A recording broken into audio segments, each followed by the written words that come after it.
فاطمہ کون مہندی سے اپنی سہیلی آبدہ کے ہاتھ پر خوبصورت ڈیزائن بنا رہی تھی، لیکن اس کا دل و دماغ شدید الجھا ہوا تھا، جیسے وہ اپنی مسکراہٹ سے چھپانے کی کوشش کر رہی تھی۔ آج اس کی ماں زندہ ہوتی تو اس کے ہاتھوں میں بھی شگن کی مہندی کب کی لگ چکی ہوتی۔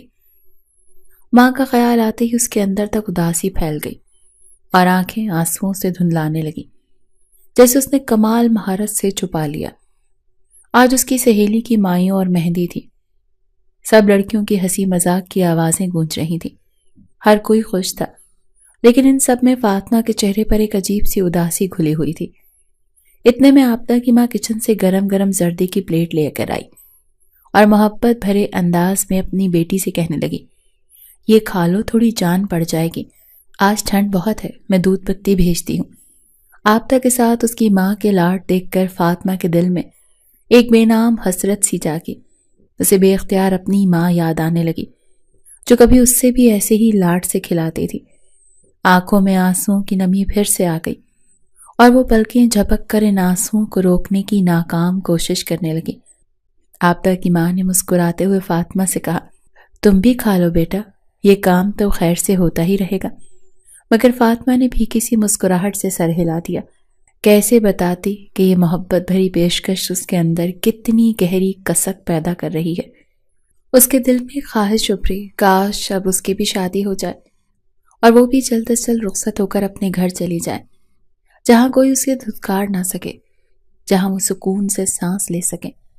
اس کا ذہن بار بار اپنی محرومیوں میں بھٹک رہا تھا۔ تبھی آبدہ نے ایک دم خوشی سے کہا، ارے فاطمہ دیکھو نا، مہندی کتنی گہری ہو رہی ہے۔ اس کے ہاتھ پر ذرا سی مہندی ہٹی تو وہاں تیز مہندی کا رنگ چمک اٹھا۔ فاطمہ نے زبردستی مسکراتے ہوئے کہا، بہت خوبصورت ہے۔ کہتے ہیں مہندی جتنی گہری ہو شوہر اتنا زیادہ محبت کرتا ہے۔ تو اس کی بات پر آبدہ شرما گئی، لیکن فاطمہ کے دل میں ایک ہوک سی اٹھی، کاش میرے ہاتھ پر زیادہ گہرا رنگ نہ آئے، لیکن یہ مہندی میرے ہاتھ بھی لگ جائے۔ اس نے تڑپ کر دعا کی۔ اس نے اپنی کئی سہیلیوں کے ہاتھوں پر مہندی اپنے ہاتھ سے لگائی تھی، لیکن اس کے اپنے ہاتھ اس مہندی سے اب تک محروم تھے، اور اس کی وجہ اس کی سوتیلی ماں تھی، جو اس کی شادی ہونے نہیں دے رہی تھی۔ حالانکہ اس کے لیے رشتے بہت آئے تھے، ویسے بھی گاؤں دیہات میں لڑکیوں کی شادیاں جلدی ہو جاتی تھیں۔ لوگوں کو جوان ہونے والی بچیوں کے بارے میں پتہ ہوتا تھا۔ اس کے بھی جوان ہوتے ہی رشتے آنا شروع ہو گئے تھے، لیکن اس کی سوتیلی امی کوئی نہ کوئی نقص نکال کر رشتے سے انکار کر دیتی۔ اسے لگتا تھا کہ سوتیلی امی کے جیتے جی وہ کبھی بھی رخصت ہو کر اگلے گھر نہیں جا سکے گی، بلکہ مفت کی ملازمہ بن کر ساری زندگی ان کے گھر کے کام کرتی رہے گی۔ بھلا اس کی سوتیلی امی اسے ہاتھ سے جانے بھی کیسے دیں کہ جس نے پورے گھر کا نظام اپنے اکیلے کاندھوں پر اٹھا رکھا تھا۔ یہ سوچ آتے ہی اس کا دل مزید دکھی ہو جاتا، جہاں اس کام کے ساتھ ساتھ اپنی سوتیلی امی زرینہ کے طعنے بھی سننے پڑتے تھے، اور سوتیلے بھائی کمال کی چالاکیاں بھی برداشت کرنی پڑتی تھیں۔ آبدہ کی مہندی لگاتے لگاتے وہ اپنی زندگی کی تلخ بھول بھلائیوں میں چکرانے لگی، تو اس نے سوچا کاش وہ کبھی بڑی ہی نہ ہوتی۔ بچپن ہی اچھا تھا، جب اس کی زندگی خوشیوں سے بھری ہوئی تھی۔ اس کی امی اس سے بے پناہ پیار کرتی تھی، ہر طرف خوشیوں کے رنگ تھے، لیکن اب تو ہر چیز ایک خواب کی طرح محسوس ہونے لگی تھی۔ اگر اس کی ماں جان لیوا بیماری کی لپیٹ میں آ کر یہ دنیا نہ چھوڑتی تو فاطمہ کی زندگی کی کہانی اتنی دردناک نہ بنتی۔ فاطمہ کے لیے یہ سانحہ اس کی زندگی کا پہلا زخم تھا، جس نے اسے توڑ کر رکھ دیا تھا۔ ماں کے جانے کے کچھ مہینوں بعد اس کے والد کے لیے بیوہ زرینہ کا رشتہ آیا، جو ایک بیٹے کی ماں تھی۔ تو اس کے ابا سوچ میں پڑ گئے، چونکہ اس کا بچہ چھوٹا تھا، لیکن وہ خود ابھی کافی جوان جہان اور صحت مند تھی، اور آتے جاتے بن ٹھن کر ابا کے سامنے آتی اور فاطمہ سے لاڈ پیار کرتی۔ تو اس کے ابا نے بالآخر یہ رشتہ قبول کر لیا تھا، لیکن جو ہی شادی ہو کر زرینہ نے ان کے گھر میں قدم رکھا تو اس کا اصلی روپ بھی سامنے آ گیا۔ پورے گھر پر اس کی حکمرانی قائم ہو گئی، یہاں تک کہ وہ اس کے ابا کو بھی بولنے نہ دیتی۔ فاطمہ کو تو آتے ہی اس نے گھر کے کام میں جھونک دیا۔ اس کا بس چلتا تو فاطمہ اسکول بھی نہ جاتی، لیکن اسکول والے معاملے پر اس کے ابا راضی نہ ہوئے تو اس کا اسکول جانا ممکن ہوا۔ وہ اندر ہی اندر فاطمہ کی تعلیم سے چڑنے لگی، کیونکہ اس کا اپنا بیٹا کمال پڑھنے میں بالکل بھی دلچسپی نہیں لیتا تھا۔ اور اسکول سے بھاگ جاتا اور سارا دن گاؤں کی گلیوں میں آوارہ گردی کرتا۔ وہ اسے پکڑ دھکڑ کر اسکول لے کر جاتی، مگر پھر وہ وہاں سے بھاگ نکلتا۔ اسکول سے سوائے اس کی شکایتوں کی کوئی اچھی بات سننے کو نہ ملتی، لیکن اس بات کا وہ سارا غصہ فاطمہ پر اتارتی کہ اگر اس کا بیٹا نہیں پڑھ رہا تو فاطمہ کو بھی اسکول جانے کی کیا ضرورت ہے بھلا۔ اس نے فاطمہ کے اسکول والے معاملے میں رکاوٹ ڈالنے کی اپنی طرف سے بہت کوشش کی، لیکن فاطمہ کے والد اور خود فاطمہ بھی اس معاملے میں رکاوٹ بن کر سامنے کھڑے ہو گئے تو وہ چپ ہو گئی۔ مگر اس کا بدلہ اس نے اس طریقے سے لیا کہ جب فاطمہ نے صبح اسکول جانا ہوتا تو اس سے سارا ناشتہ بنواتی، اور جب وہ اسکول سے واپس آتی تو ہانڈی روٹی کی تمام تر ذمہ داری وہ اس پر ڈال دیتی۔ فاطمہ کو سمجھ نہیں آتی تھی کہ پورا دن آخر اس کی سوتیلی امی کرتی کیا ہے سوائے بناؤ سنگھار کرنے کے۔ اسے اسکول سے واپسی پر صبح ناشتے کے برتن بھی دھونے پڑتے۔ اتنے کاموں سے تھک کر چور ہو جانے کے بعد بھی وہ اپنی کلاس میں پہلی پوزیشن لیتی، اور یہی بات اس کی سوتیلی ماں کو سمجھ نہ آتی کہ آخر یہ اتنے نمبر لے کیسے لیتی ہے، جبکہ وہ تو اسے پڑھنے کے لیے بالکل بھی وقت نہیں دیتی تھی۔ سوتیلی امی تو اس سے گھر کے کام کرواتی ہی تھی، لیکن ان کی دیکھا دیکھی اس کا سوتیلا بھائی کمال بھی اپنے کام اسی سے لیتا تھا۔ کپڑے دھونے سے لے کر استری اور جوتے پالش کرنے تک ساری اس کی ذمہ داری تھی، اور جس دن وہ ذرا سی بھی کوتاہی کر دیتی اس دن کمال اس پر ہاتھ اٹھانے سے بھی گریز نہ کرتا، اور ایسا جب بھی ہوا فاطمہ بہت روئی۔ اس پر کبھی بھی ابا نے ہاتھ نہیں اٹھایا تھا، چاہے انہیں کتنا ہی اس پر غصہ کیوں نہ آیا ہو، لیکن کمال تو حد کراس کر گیا۔ حالانکہ وہ اس کا ہم عمر تھا، اپنے کام کاج خود کر سکتا تھا۔ کئی بار فاطمہ کا دل چاہا کہ وہ یہ بات اس سے کرے، لیکن لڑائی بن جانے کے ڈر سے وہ خاموش ہو جاتی تھی۔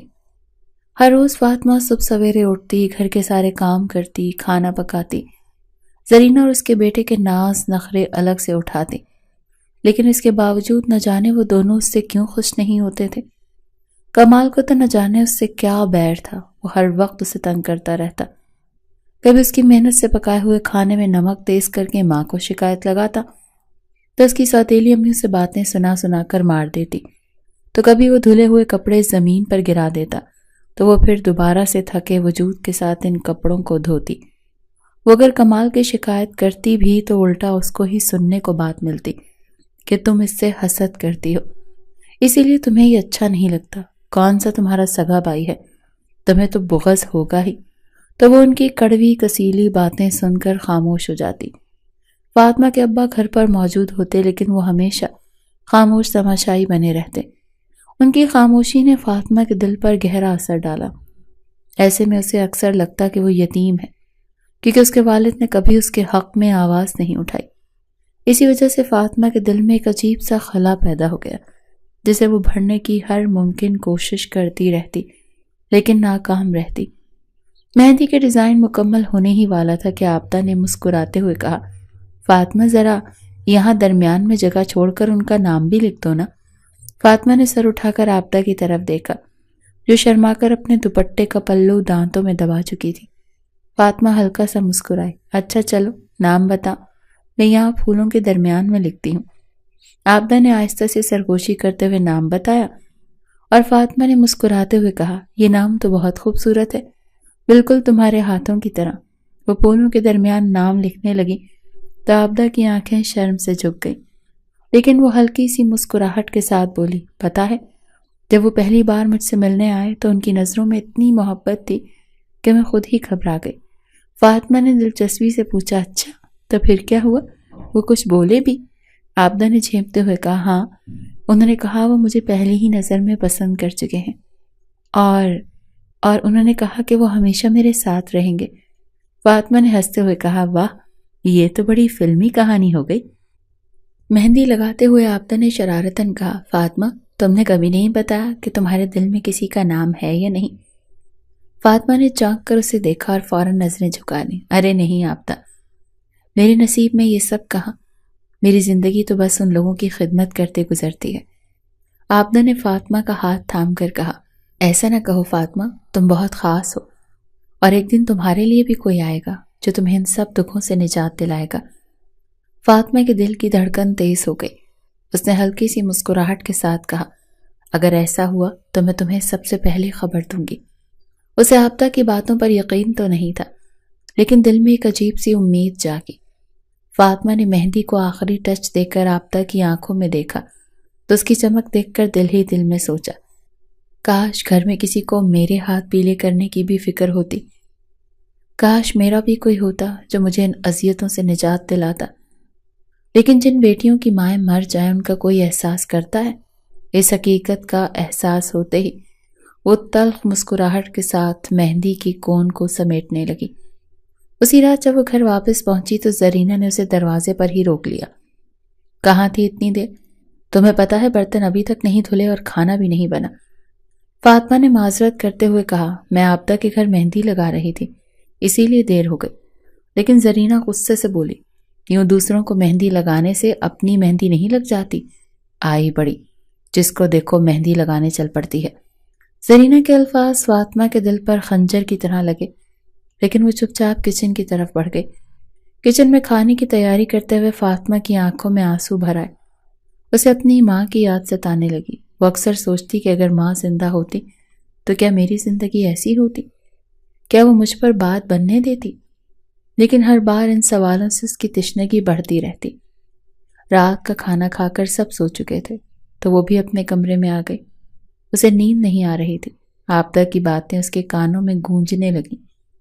وہ کمرے کی چھت پر نظریں جمائے اپنے بکھرے خیالوں میں کھوئی ہوئی تھی۔ اسی دوران گھر کا مرکزی دروازے پر ہلکی سی کھٹک کی آواز آئی۔ یہ آواز اتنی دھیمی تھی کہ کوئی اور شاید نہ سنتا، لیکن فاطمہ کے کان فوراً کھڑے ہو گئے۔ اس نے اپنی نظریں چھت سے ہٹائیں اور کان لگا کر سننے لگی۔ دستک دوبارہ ہوئی۔ اس وقت کون ہو سکتا ہے؟ وہ اٹھ کر بیٹھ گئی۔ اتنے میں دروازے کے کھلنے کی آواز سنائی دی۔ یہ آواز رات کے سناٹے کو چیرتے ہوئے اندر تک گونجی۔ فاطمہ کا دل انجانے خوف سے دھڑکنے لگا۔ وہ دھیرے سے چارپائی سے اٹھی، بنا جوتے پہنے وہ کمرے کے دروازے تک آئی۔ اس نے دروازے کی اوٹ سے باہر جھانکا تو دیکھا کہ اس کا سوتیلا بھائی کمال بڑی تیزی کے ساتھ کسی کو لے کر اندر داخل ہوا۔ وہ ایک لڑکی تھی جس کا سراپا بڑی سی سیاہ چادر میں چھپا ہوا تھا، لیکن اس کی لرزتی ہوئی چال اور جھکے ہوئے کاندھے بتا رہے تھے کہ وہ شدید خوف زدہ تھی۔ زرینہ جو شاید نیند سے جاگی تھی فوراً گھر کے صحن میں آ گئی۔ اس کے چہرے پر غصہ واضح تھا۔ کمال کہاں تھے رات بھر، اور یہ لڑکی کون ہے؟ زرینہ کی آواز میں غصے کے ساتھ ساتھ سختی تھی۔ فاطمہ کے دل میں خوف کی لہر دوڑ گئی۔ کمال نے بے باکی سے جواب دیا، ماں یہ میری بیوی ہے، ہم نے نکاح کر لیا ہے اور اب یہ میرے ساتھ ہی رہے گی۔ لیکن یہ شریف ذاتی ہے کون جو رات کے اندھیرے میں تم جیسے نکمے نکھٹو کے ساتھ نکاح کر کے بیٹھی ہے؟ اماں خدا کا واسطہ کبھی تو یہ انکوائری بند کر دیا کرو۔ کیا ہر وقت انکوائریوں کا دفتر کھول رکھا ہوتا ہے؟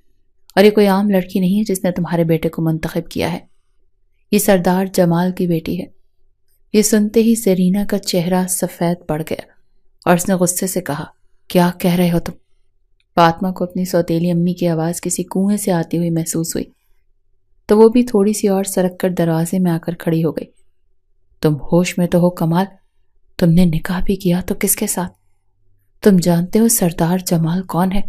وہ تمہاری کھال کھینچ لے گا اگر اسے پتا چل گیا کہ تم نے اس کی بیٹی کے ساتھ نکاح کر لیا ہے اور بھگا کر لے آئے ہو۔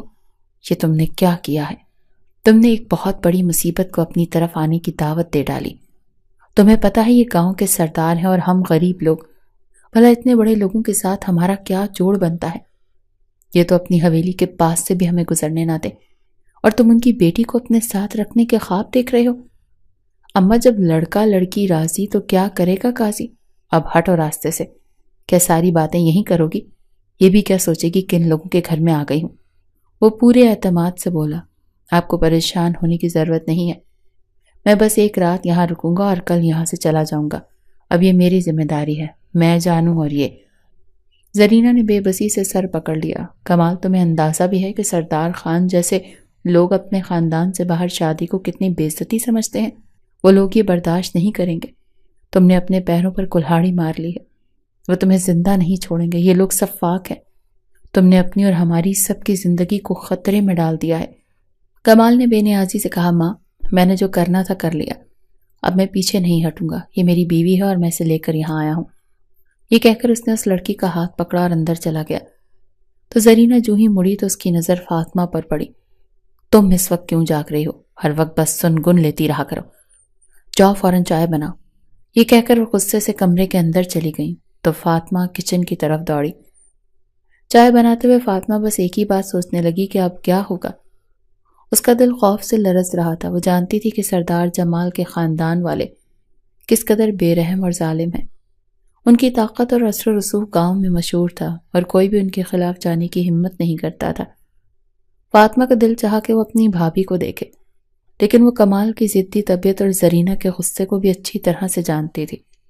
وہ جانتی تھی کہ یہ وقت کسی بھی مداخلت کا نہیں تھا۔ چائے کمرے میں پہنچا کر وہ چپ چاپ اپنے کمرے میں واپس گئی اور چارپائی پر بیٹھ گئی کہ اب نیند آنے کا تو سوال ہی پیدا نہیں ہوتا تھا۔ وہ سوچنے لگی کہ نہ جانے اب کیا ہونے والا ہے۔ اس کا دل عجیب وسوسوں میں گھرا ہوا تھا۔ اسے لگ رہا تھا کہ کوئی طوفان ہے جو ان کی زندگیوں میں آنے والا ہے، لیکن پھر یہ سوچ کر اس نے اپنے آپ کو تسلی دے دی کہ کمال نے جو بھی کیا ہے وہ خود ہی بھگتے گا، مجھے پریشان ہونے کی ضرورت نہیں۔ لیکن خدشات اس کے دل کو بھی گھیرنے لگے تھے۔ نہ جانے رات کا کون سا پہر تھا کہ اچانک گھر کے دروازے پر زوردار دستک ہوئی۔ ایسا لگا جیسے کوئی دروازہ توڑ کر اندر آنا چاہتا ہے۔ وہ گھبرا کر اٹھی اور اپنا دوپٹہ اٹھا کر سر ڈھانپا اور اٹھ کر کھڑی ہو گئی۔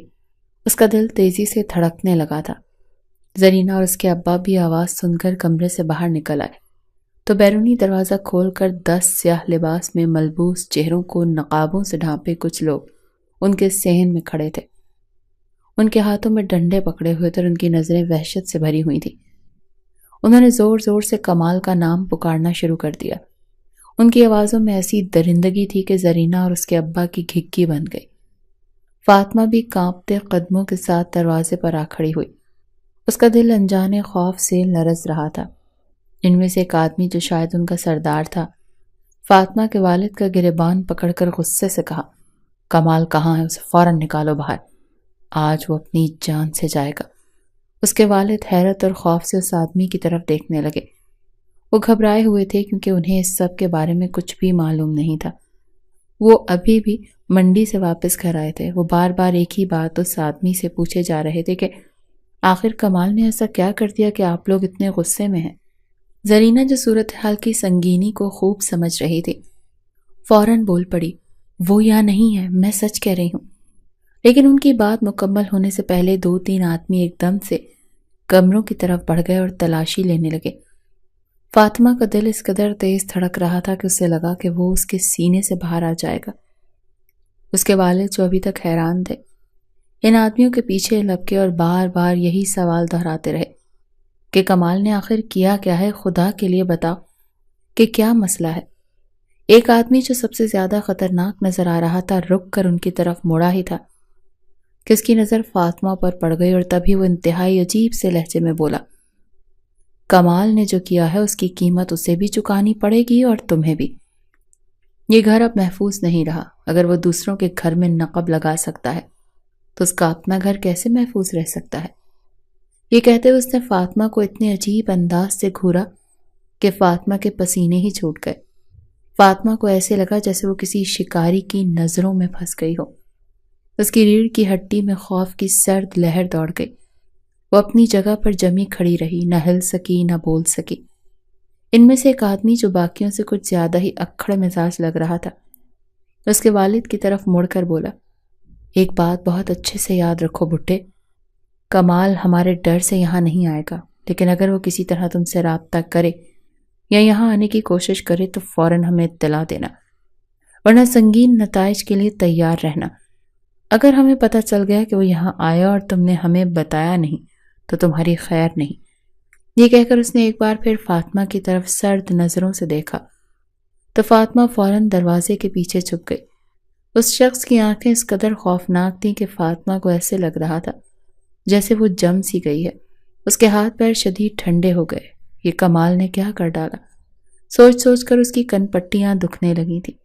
وہ میری طرف ایسے کیوں دیکھ رہے تھے؟ جو لوگ گھر کے اندر آ سکتے ہیں وہ کیا نہیں کر سکتے؟ وہ سوچ کر ہی دہل گئی تھی۔ وہ باقی آدمیوں کے ساتھ پلٹ گیا اور جاتے ہوئے دروازے کو زور سے بند کر کے گیا کہ ان کے کلیجے منہ کو آ گئے۔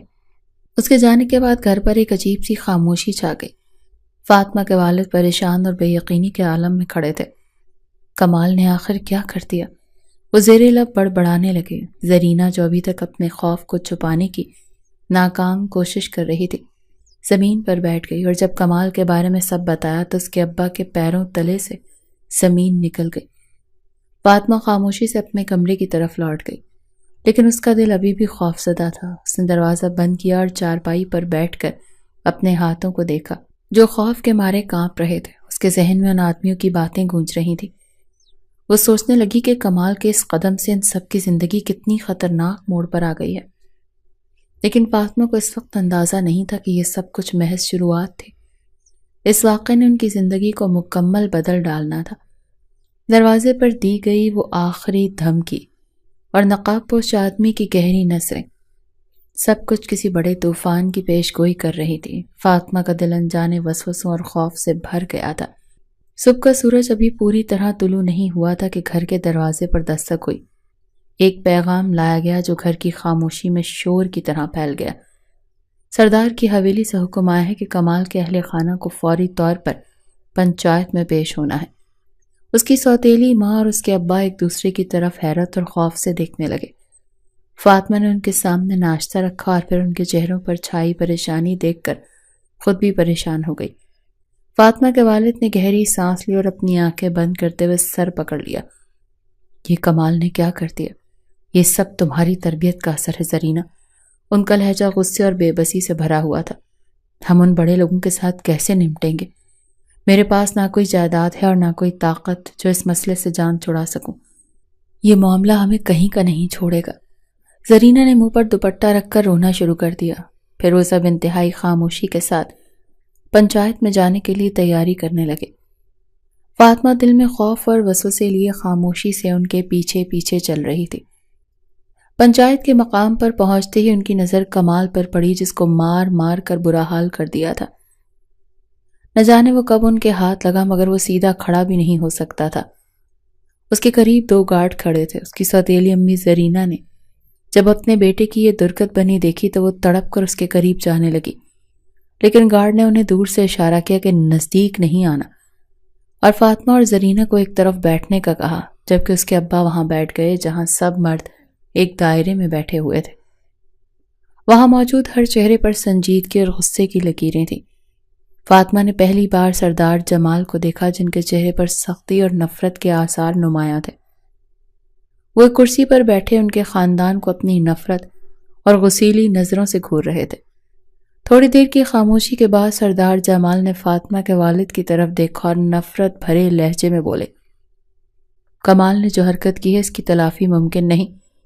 عزت ایک بار گنوا دی جائے تو واپس نہیں آتی، اسی لیے ہم نے فیصلہ کیا ہے کہ بدلے میں تمہاری بیٹی کو ہماری حویلی آنا پڑے گا۔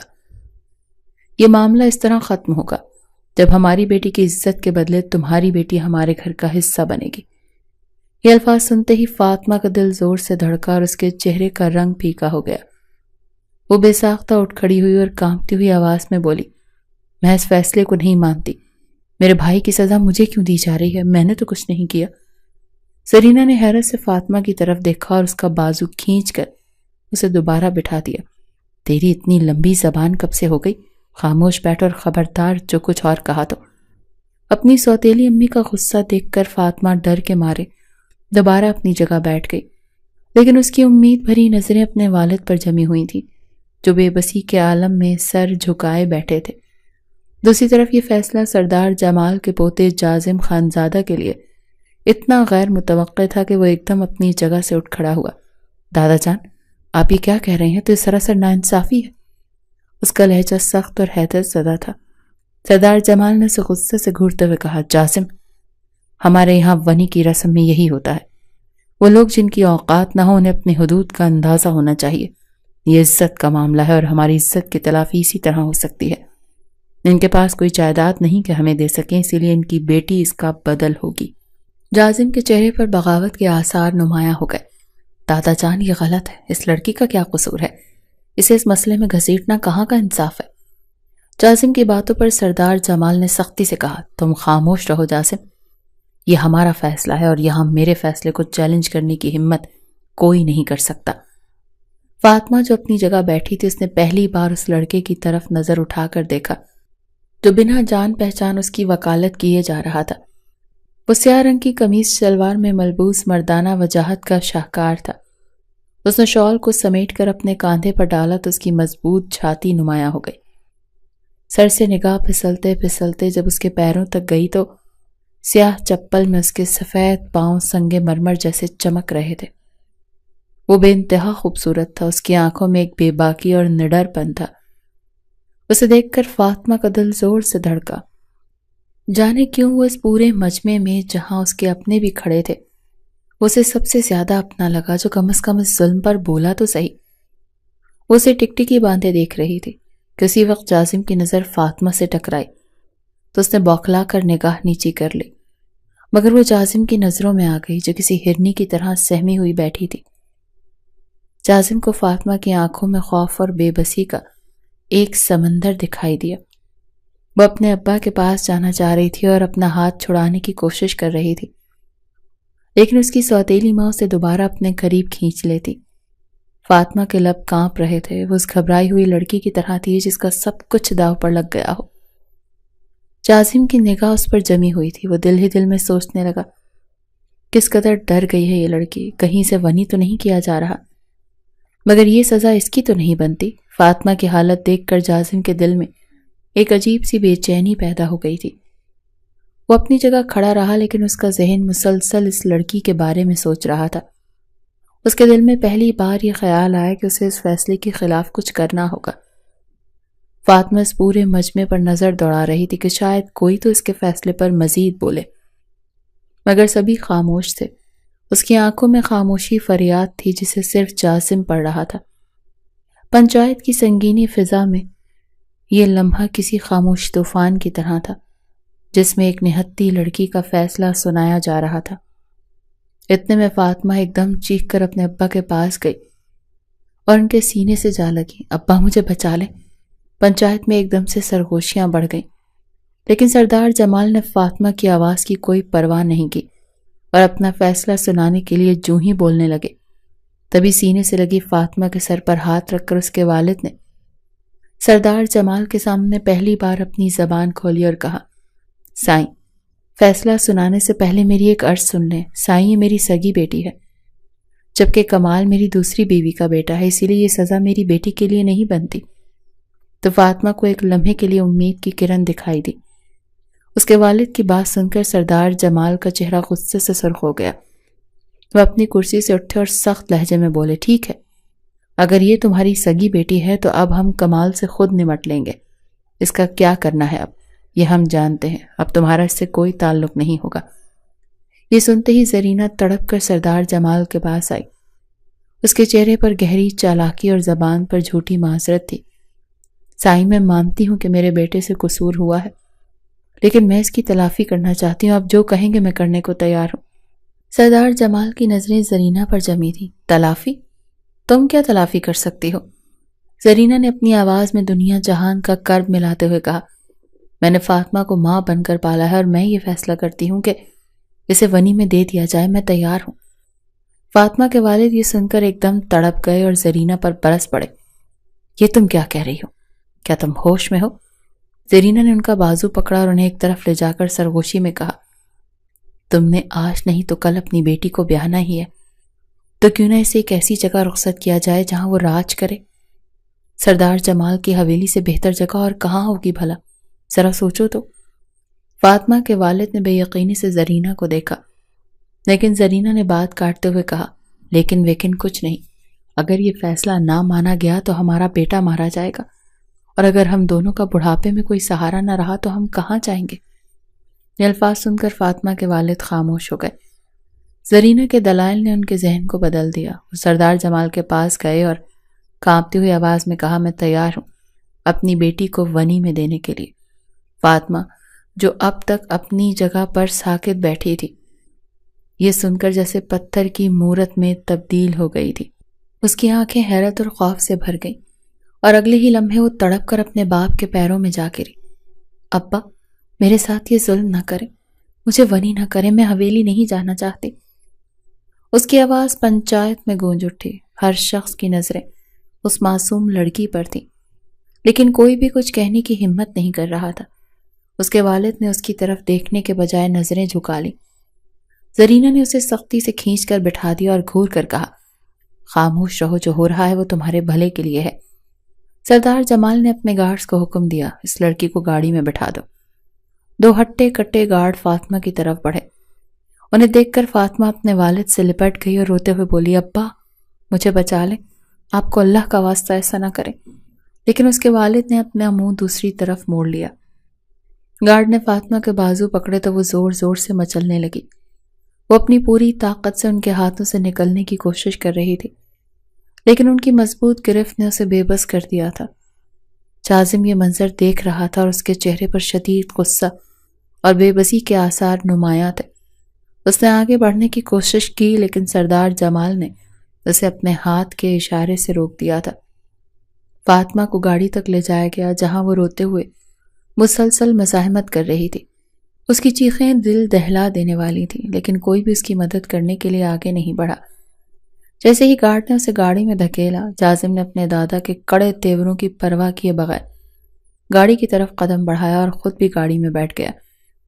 گارڈ فاطمہ کے دائیں بائیں بیٹھ گئے۔ فاطمہ جو مسلسل اپنے آپ کو چھڑانے کی کوشش کر رہی تھی، ایک گارڈ کی دھاڑ سن کر سہم گئی، لیکن جازم نے فوراً گارڈ کو ڈانٹ دیا، اس کے قریب مت آنا، یہاں سے دونوں اٹھ جاؤ۔ گارڈ ہٹ گیا اور جازم نے نرمی سے فاطمہ کی طرف دیکھا۔ تم شیشے والی سائٹ پر بیٹھ جاؤ۔ فاطمہ نے خوفزدہ نظروں سے اس کی طرف دیکھا، لیکن اس کی آنکھوں میں عجیب سی ہمدردی اور تحفظ کا احساس پا کر وہ آہستہ سے شیشے والی طرف کھسک گئی۔ جازم اس سے تھوڑا فاصلہ رکھ کر اس کے قریب بیٹھ گیا۔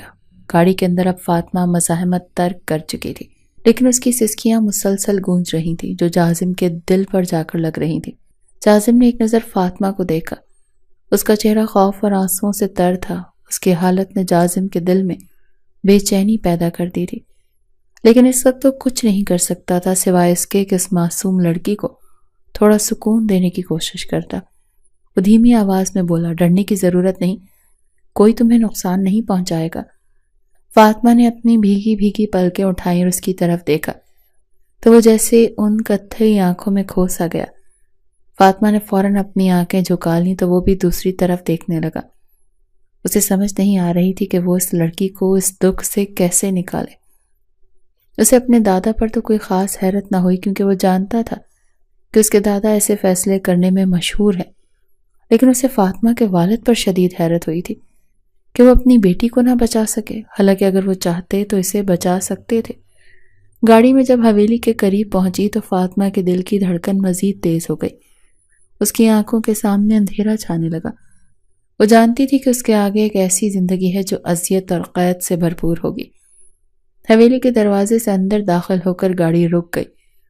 گارڈز نے دروازہ کھولا تو جازم باہر نکلا، لیکن فاطمہ گاڑی کے نشست سے چمٹی بیٹھی تھی۔ اس کا سارا وجود خوف کی شدت سے کانپ رہا تھا۔ حویلی کے در و دیوار ایک قلعے کی طرح کھڑے تھے، لیکن ان کی ہیبت فاطمہ کو نگلنے کو تیار لگ رہی تھی۔ جازم نے گاڑی سے باہر نکل کر ایک لمحے کے لیے اسے دیکھا اور پھر آہستہ سے کہا، فاطمہ باہر آ جاؤ، میں تمہارے ساتھ ہوں، کوئی تمہیں نقصان نہیں پہنچائے گا۔ جازم کی آواز میں نرمی تھی جو فاطمہ کے کانوں میں کسی امید کی طرح گونجی۔ اس نے بے یقینی کے ساتھ جازم کی طرف دیکھا، لیکن اس کی آنکھوں کی سچائی نے اسے تھوڑا حوصلہ دیا۔ وہ آہستہ سے گاڑی سے نکلی، لیکن ایک دم جازم کے قریب آ کر کھڑی ہو گئی۔ یہاں ارد گرد مرد ہی مرد کھڑے تھے، لیکن ان سب میں وہ جازم کے قریب خود کو محفوظ سمجھ رہی تھی، حالانکہ اس نے کبھی جازم کو اس سے پہلے نہیں دیکھا تھا، نہ ہی وہ اس کو جانتی تھی۔ اچانک ایک خادمہ اس کے پاس آئی اور اسے اپنے ساتھ چلنے کا کہا۔ فاطمہ نے جازم کے پاس سے ہٹنے سے انکار کر دیا اور جازم کی طرف دیکھنے لگی۔ وہ اب جازم پر کسی حد تک بھروسہ کرنے لگی تھی اور اس کی آنکھوں میں مدد کی فریاد تھی۔ جازم نے خادمہ کو روکتے ہوئے پوچھا، اسے کہاں لے کر جا رہی ہو؟ خادمہ نے کہا، وڈے سائیں کا حکم ہے کہ اسے حجرے والی بیٹھک میں لے جایا جائے۔ جازم کا دل ایک دم بیٹھ گیا۔ وہ جانتا تھا کہ اس کا مطلب کیا ہے۔ سردار جمال کا مخصوص حجرہ دادے عیش کے لیے استعمال ہوتا تھا۔ وہاں جانے کا مطلب یہ تھا کہ فاطمہ اپنی عزت گنوا دیتی، اور وہ ایسا ہونے نہیں دے گا۔ یہ فیصلہ کر کے وہ فوراً دادا سائیں کے پاس گیا اور سخت لہجے میں بولا، دادا جان یہ کیا حکم جاری کیا ہے آپ نے؟ سردار جمال نے پرسکون لیکن شفاف لہجے میں جواب دیا، تمہارا کیا خیال ہے؟ یہ لڑکی اب ہماری ملکیت ہے۔ ونی میں آنے والی لڑکی کو سر کا تاج نہیں بنایا جاتا، وہ یہاں ہماری مرضی کے مطابق رہے گی۔ جازم کا چہرہ غصے سے سرخ ہو گیا، دادا جان یہ کوئی زمین کا ٹکڑا نہیں ہے، ایک جیتا جاگتا انسان ہے، آپ اس کے ساتھ ایسا ظلم نہیں کر سکتے، میں اسے اس طرح سے بے عزت ہونے نہیں دوں گا۔ سردار جمال نے سختی سے کہا، یہ ہمارا فیصلہ ہے اور تمہیں اس میں بولنے کا کوئی حق نہیں۔ انہوں نے اپنے خاص گارڈز کو اشارہ کیا جو فوراً فاطمہ کے کمرے کی طرف روانہ ہو گئے۔ جازم جانتا تھا کہ اب کیا ہونے والا ہے، اس کے قدم خود بخود اس کے کمرے کی طرف بڑھنے لگے جہاں فاطمہ کو لے جایا گیا تھا۔ جیسے ہی وہ وہاں پہنچا 5 ہٹے کٹے مرد فاطمہ کے قریب کھڑے تھے۔ فاطمہ دیوار کے ساتھ لگی ہوئی کانپ رہی تھی، ان کی نظریں اسے کسی شکار کی طرح دیکھ رہی تھی۔ جازم نے دروازہ پاؤں کی ٹھوکر سے کھولا اور اندر داخل ہوتے ہی گرجدار آواز میں بولا، کوئی ایک قدم بھی آگے بڑھا تو مجھ سے برا کوئی نہیں ہوگا۔ گارڈز نے اس کی آواز سن کر ایک لمحے کے لیے قدم روک لیے۔ ان میں سے ایک نے کہا، یہ وڈے سائی کا حکم ہے۔ جازم نے سخت لہجے میں کہا، میں نے کہا پیچھے ہٹ جا، وڈے سائی کا ہر حکم ماننا فرض نہیں ہے۔ گارڈ نے ایک دوسرے کی طرف دیکھا اور پھر جھکتے ہوئے اپنے قدم پیچھے ہٹانے لگے۔ جازم نے فاطمہ کی طرف دیکھا جو اس وقت بری طرح سہمی ہوئی تھی، اس کے چہرے پر آنسو بہہ رہے تھے اور اس کا وجود کانپ رہا تھا۔ جازم نے نرمی سے کہا، آؤ یہاں سے چلیں۔ فاطمہ نے ایک لمحہ ضائع کیے بغیر اس کے ساتھ چل پڑی۔ اسے اس بیٹھک سے نکال کر باہر لایا اور سیدھا اپنے دادا ابا کے کمرے میں گیا۔ سردار جمال اس کے ساتھ فاطمہ کو دیکھ کر غصے سے آگ بگولا ہو گئے۔ یہ تم اسے یہاں لے کر کیسے آ گئے ہو؟ تم کیوں میرے ہر کام میں رکاوٹ بنتے جا رہے ہو جازم؟ جازم نے بغیر ڈرے کہا، دادا جان میں ونی جیسی فرسودہ رسم کو نہیں مانتا، یہ ظلم ہے۔ آپ نہ صرف اسے ونی میں لے کر آئے ہیں بلکہ اس کی عزت کو بھی خطرے میں ڈال رہے ہیں، یہ کہاں کا انصاف ہے؟ سردار جمال نے غصے سے کہا، چلو ٹھیک ہے، اگر تمہیں اس پر اتنا ہی ترس آ رہا ہے تو میں تمہارا اس سے نکاح کر دیتا ہوں۔ اب کیا آپ اس کے ساتھ ساتھ مجھے بھی سزا دینے پر تل گئے ہیں؟ یہی سمجھ لو۔ اس کے دادا جان کے لہجے میں غرور تھا جسے دیکھ کر جازم سٹ پٹا گیا۔ یہ شرط اس کے لیے بالکل غیر متوقع تھی، وہ دادا کے فیصلے کے خلاف تھا۔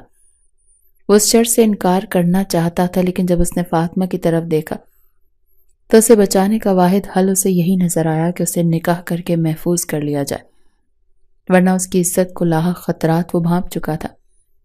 اس کا یہ نکاح جبراً فاطمہ کے ساتھ ہو تو گیا لیکن اسے اس بات کا اتنا شدید غصہ تھا کہ وہ حویلی چھوڑ کر چلا گیا۔ فاطمہ کو جب پتہ چلا کہ جازم حویلی چھوڑ کر چلا گیا تو اس کی دنیا اندھیروں میں ڈوب گئی تھی۔ وہ جانتی تھی کہ جازم نے نکاح کے ذریعے اسے تحفظ دیا تھا لیکن اب وہ یہاں بالکل اکیلی تھی۔ سردار جمال کی حویلی کے لوگ اسے کسی انسان کی طرح نہیں بلکہ ایک غلام کی طرح سلوک کرتے تھے۔ اسے ذرا ذرا سی بات پر بے عزتی کا سامنا کرنا پڑتا تھا۔ اسے جانوروں کے باڑے میں بھیج دیا گیا جہاں وہ سارا دن کام کرتی۔ ایک دن جب فاطمہ سے جانوروں کے باڑے میں معمولی سی خطا ہو گئی تو اسے مارا پیٹا گیا۔ مارنے والوں کی بے رحمی اس حد تک بڑھ گئی کہ وہ بے ہوش ہو کر زمین پر گر گئی۔ اس کی تکلیف اور اذیت کسی کو نظر نہیں آتی تھی اور نہ ہی کوئی اسے بچانے والا تھا۔ 3 دن بعد جب جازم واپس حویلی لوٹا تو اس کے بدن میں ایک عجیب سی تھکن تھی لیکن دل میں ایک بے چینی بھی تھی جو اس کا پیچھا نہیں چھوڑ رہی تھی۔ وہ سیدھا اپنے کمرے میں گیا اور جیسے ہی دروازہ کھولا تو اس کی نظر فاطمہ پر پڑی جو اس کے بستر پر بے خوف سوئی ہوئی تھی۔ فاطمہ کا معصوم چہرہ، آنکھوں کے نیچے سیاہ حلقے اور تھکاوٹ کی جھلک جازم کو اندر تک جھنجھوڑ گئی۔ یہ سے کیا ہو گیا ہے؟ اس کی گرتی صحت دیکھ کر پریشان ہو گیا۔ وہ دھیرے دھیرے اس کے قریب آیا اور اس کی بری حالت دیکھ کر وہ تڑپ گیا۔ وہ جھک کر اس کے قریب ہوا اور نرمی سے اس کی کمر پر ہاتھ رکھا۔ جو ہی اس نے فاطمہ کی کمر کو چھوا، فاطمہ کے منہ سے ایک دبی دبی سسکی نکل گئی۔ جازم ایک دم پریشان ہو گیا۔ فاطمہ کیا ہوا؟ اس نے فوراً فاطمہ کی قمیض ہٹا کر دیکھا تو اس کی کمر پر گہرے زخموں کے نشان تھے۔ ان زخموں نے جازم کے دل کو چھلی کر دیا۔ اس نے بے اختیار فاطمہ کے زخم پر اپنے لب رکھے اور کہا، جس نے بھی یہ زخم دیا ہے میں اسے چھوڑوں گا نہیں۔ وہ اٹھنے ہی والا تھا کہ فاطمہ نے اس کا ہاتھ پکڑ لیا۔ جازم رک جائیں، میری خاطر آپ یہاں کس کس سے لڑیں گے؟ آپ شاید بھول رہے ہیں کہ میں ونی میں آئی ہوئی ہوں۔ جازم نے اس کی آنکھوں میں دیکھا اور سخت لہجے میں کہا، تم ونی میں ضرور آئی ہو لیکن اب تم میری بیوی ہو، اور یہاں کسی کو یہ اختیار نہیں کہ وہ تمہارے ساتھ ایسا سلوک کرے۔ وہ فوراً کمرے سے باہر نکلا اور سیدھا سردار جمال کے کمرے میں گیا۔ دادا جان، یہ کیا ہو رہا ہے؟ آپ کو اندازہ بھی ہے کہ فاطمہ کی حالت کیا ہے؟ سردار جمال نے ایک تمسخرانہ ہنسی کے ساتھ کہا، تم اس لڑکی کے لیے اتنا پریشان کیوں ہو؟ وہ کون سی تمہاری خاندانی بیوی ہے؟ یہ تو ونی کی لڑکی ہے، اور ونی میں آئی ہوئی لڑکیاں ہماری ملکیت ہوتی ہیں۔ جازم کا غصہ اب حد سے بڑھ چکا تھا۔ بیوی تو بیوی ہوتی ہے، خاندانی ہو یا نہ ہو۔ آپ کو یہ حق کس نے دیا کہ اس کے ساتھ ایسا سلوک کریں؟ سردار جمال غصے میں بولے، جازم، تم حد سے بڑھ رہے ہو۔ یاد رکھو یہ میری حویلی ہے اور یہاں میرا حکم چلتا ہے۔ جازم نے دکھ بھری نظروں سے اپنے دادا کو دیکھا اور کہا، ٹھیک ہے، آپ رہیں اپنی اس حویلی میں، لیکن میں نے نکاح کر کے اس لڑکی کو یہ یقین دیا ہے کہ میں اس کی عزت پر آنچ نہیں آنے دوں گا، لہٰذا میں اسے یہاں سے لے کر جا رہا ہوں۔ جازم وہاں سے سیدھا اپنے کمرے میں آیا، لیکن اس کے چہرے پر ایک انجانہ سا خوف اور بے یقینی تھی۔ جازم نے اس کے قریب بیٹھتے ہوئے کہا، فاطمہ، میرے ساتھ گزارا کر لو گی؟ کیونکہ یہاں سے نکلنے کے بعد میری زندگی ایک عام مزدور جیسی ہوگی۔ اگر تم میرے ساتھ دال چٹنی میں گزارا کر سکتی ہو تو میرے ساتھ چلو، ورنہ یہ سونے کا پنجرہ تمہارے سامنے ہے اور فیصلہ تمہارے ہاتھ میں ہے۔ فاطمہ کی آنکھوں میں آنسو آ گئے۔ وہ دھیرے سے جازم کے قریب ہوئی اور اس کے سینے پر سر رکھ کر بولی، مجھے آپ کے ساتھ دال چٹنی منظور ہے، آپ جہاں لے جائیں گے میں آپ کے ساتھ جاؤں گی، لیکن آپ کے بغیر میں یہاں نہیں رہ سکتی۔ جازم نے محبت سے اس کی طرف دیکھا اور اس کے ہاتھ کو تھام کر کہا، ٹھیک ہے، پھر ہم ابھی یہاں سے نکلتے ہیں۔ جازم نے فاطمہ کا ہاتھ تھاما اور حویلی کو ہمیشہ کے لیے چھوڑ دیا۔ وہ حویلی جہاں انسانوں سے زیادہ ریت رواج کی پوجا کی جاتی تھی۔ ان دونوں نے اپنی نئی زندگی کی شروعات اس عزم کے ساتھ کی کہ وہ ایک دوسرے کے ساتھ ہر مشکل کا سامنا کریں گے۔